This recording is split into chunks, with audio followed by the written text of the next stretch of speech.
Hello, everyone, and welcome back to A Christian Woman's Journey.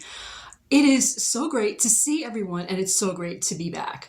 First, before I talk about Purim, let me tell you just a little bit where I've been. We have not made a video in about a month because we got really sick. Back in January, we all got the flu, we were knocked off our feet, and for me, it lingered a little bit longer. I ended up with walking pneumonia. Still recovering from that now 2 months later, but here we are. Today is Purim. We're making a video and we are excited because we're planning our very first Purim. And of course, we want to share that with you. So what is Purim and why are we as Christians celebrating it? Because we know it comes from the Old Testament. I do believe, let me just say at the outset that I do believe that this falls within the realm of Christian liberty. You can celebrate Purim if you want to. You don't have to if you don't want to. Me celebrating it is not making me any better than you. It's not making me worse than you in some way. You better for not celebrating it. It is completely optional. So many of you probably remember the story of Esther from the Old Testament. She was a queen who developed a plan to basically, if we're going to just summarize this, to save her people, to save the Jewish people from certain death. Purim is the holiday that celebrates that deliverance of the Jewish people from certain death. Okay, so why do we as Christians celebrate that? Well, that it is in our Old Testament, and that is wonderful in and of itself. That a people were saved, the Jewish people were saved, but there is something overarching happening. When we look at the Book of Esther, we're looking at the disrupting of Satan's plan. He had a plan to foil any possibility of there being a Messiah. They knew the Messiah was going to come out of the Jewish people, and Satan didn't want that. There were many points in the history of mankind where he tried to foil any possibility of the Messiah being born, this just being one of them. So we are celebrating that too because the Jewish people could continue on. We had our Messiah.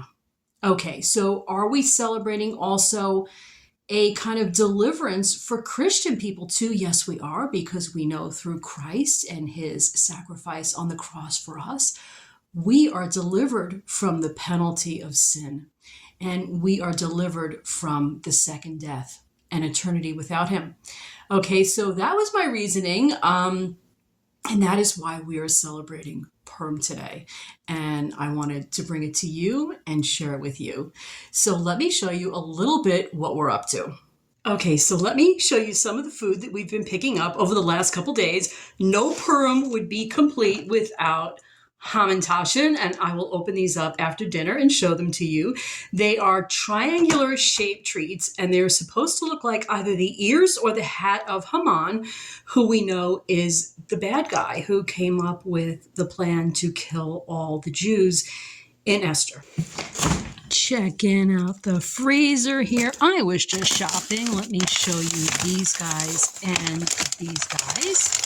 Okay, so you also want little triangular meat patties or veggie patties called kreplach. You can serve them. I don't know if I said that right. Kreplach maybe is closer to it.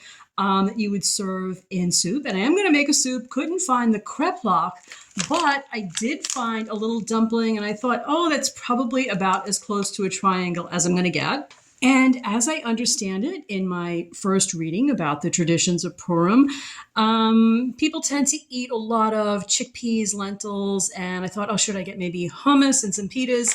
I saw someone recommending falafel, so I got falafel, and I got a dipping sauce to go with this. So this is called labna. I don't think I've had this before. It looked good, looked like something nice to use as a dip. And we are also going to make some other things that are traditional. We're going to make, people traditionally make brisket. I found a recipe for that. And we are going to be trying to make a homemade challah bread. As I understand, that's traditional as well. And I always throw in a green salad. And I think I've remembered everything. So this is the cookbook that I will be using for my challah recipe. And look at this. I hadn't even realized this, that at least twice challah is mentioned in the Bible.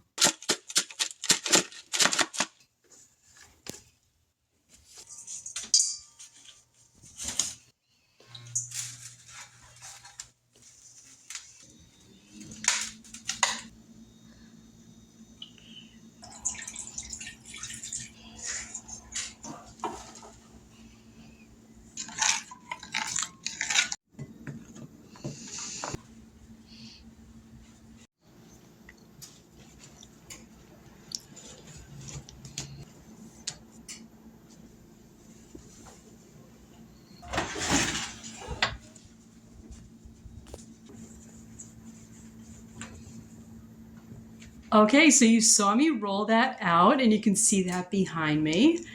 Those are symbolic. We're going to make the challah. This is going to be a 6-strand challah. And those strands that you see are symbolic of the ropes that took care of the evil Haman.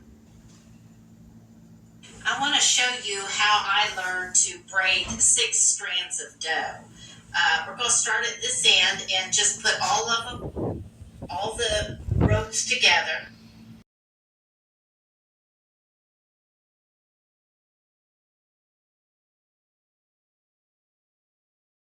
But you can see what I'm doing. We got something. Looking good. Wow, gorgeous.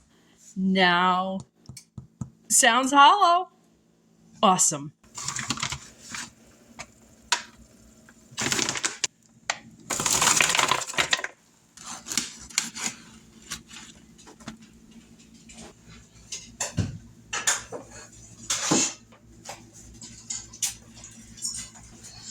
Challah French toast for tomorrow. Our dog will always join us for Bible reading. It is traditional to read the story of Esther, also on Purim, and this is my husband reading to us the Book of Esther. Don't forget the Hamantaschen. Good morning, everyone. It is still Purim. That's how it works with the Jewish holidays, right? Sundown to sundown. Next year, I think we're going to be making homemade Hamantaschen. How much fun will that be? And I think we'll incorporate a few more traditions that we didn't quite get to this year. It's common also for people to give each other little food treats, women to give to women and men to men.